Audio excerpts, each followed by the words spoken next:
దేవి శరన్నవరాత్రి మహోత్సవాల సందర్భంగా తెలుగుదేశం పార్టీ రాష్ట్ర ప్రధాన కార్యదర్శి గన్ని కృష్ణ ఆధ్వర్యంలో శ్రీరామ్ నగర్ శ్రీ సంకట హరహర సిద్ధి వినాయక ఆలయం వద్ద సప్తాసతి పారాయణ సహిత విశిష్ట చండీ హోమం ఘనంగా నిర్వహించారు.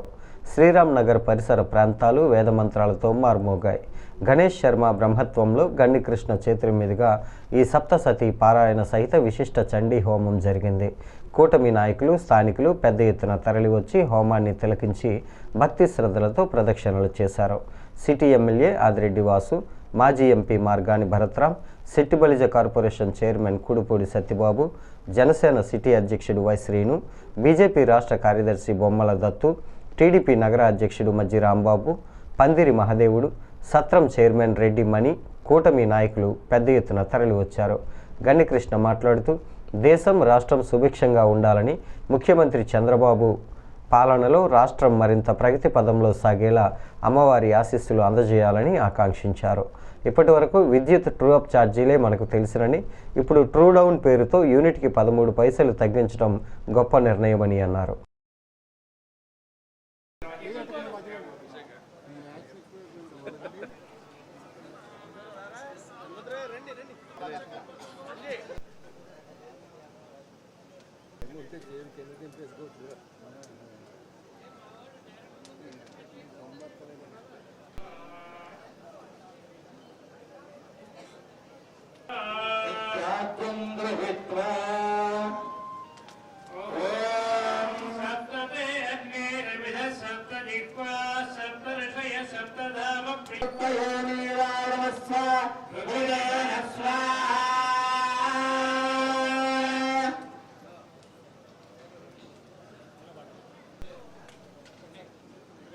दुर्गा भवानी के दुर्गा भवानी के చెప్పండి అగ్నయే సప్తావదాయ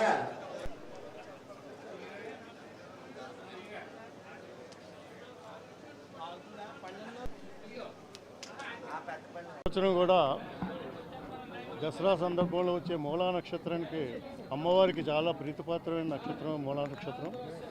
ఇది చాలా గత 10 సంవత్సరాల నుంచి కూడా ఈ చండీ హోమం మూలా నక్షత్రం రోజుని చండీ హోమం చేయడం మాకు పరిపాటిగా జరిగింది. అందరూ కూడా దీని ముఖ్య ఉద్దేశం ఏంటంటే దేశం అంతా సుభిక్షంగా ఉండాలి, ముఖ్యంగా రాష్ట్రం అంతా సుభిక్షంగా ఉండాలి, రాజమండ్రి ప్రజలు అందరూ కూడా ఆనంద ఉత్సవాలతో ఉండాలి, సుభిక్షంగా ఉండాలని చెప్పి మనస్ఫూర్తిగా ఆ దేవీమాతను కోరుకుంటూ ఈ హోమం చేయడం జరిగింది. హోమం కూడా జయప్రదంగా ముగిసింది. అందరూ కూడా భక్తులందరూ కూడా వచ్చారు. దీనికి వేరే రాజకీయంగా ఏం మాట్లాడేది ఏం లేదు, కానీ చంద్రబాబు నాయుడు గారు చేస్తున్న కృషికి ఈ రాష్ట్రం అంతా ప్రజలందరూ కూడా స్పందించి ఆ దేవీ కృప కూడా తోడయి రాష్ట్రం మరింత ముందుకు వెళ్ళాలి, మరింత అభివృద్ధి చెందాలని చెప్పి మనస్ఫూర్తిగా కోరుకుంటూ అనవసరమైన కాంట్రవర్సీలకు వెళ్లకుండా నేను అందరికీ విజ్ఞప్తి చేసేది ఏంటి, అనవసరమైన కాంట్రవర్సీలకు వెళ్లకుండా చంద్రబాబు నాయుడు గారు చేస్తున్న కృషికి మన అందరం కూడా చేదోడు వాదోడుగా ఉండాలి, రాష్ట్రాన్ని ముందుకు తీసుకెళ్ళాలని చెప్పి మనస్ఫూర్తిగా కోరుకుంటూ ఆ దేవి కృపకి అందరూ కూడా పాత్రలు అవ్వాలని నేను మనస్ఫూర్తిగా దేవిని ప్రార్థిస్తున్నాను. జై భవాని.